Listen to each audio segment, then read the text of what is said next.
Knoldø. En lille ø med ca. 1500 fastboende. 16 af dem er mennesker. Øens eneste butik er landhandlen på hovedgaden. Her er den gamle indehaver. Han har en søn. Torsten hedder han. Og en datter. Hun hedder Betty. Den gamle indehavers søn har fået et brev. Det er et godt brev. En rigtig dejlig nyhed. Jeg har fået et job i Føtex. Her er indehaverens anden søn. Claus hedder han.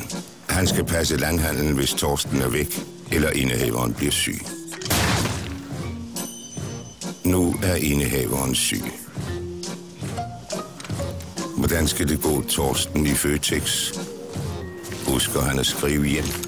Og hvordan må den lille familie klare den tilbage på Knoldø? Se mere på knoldø.dk.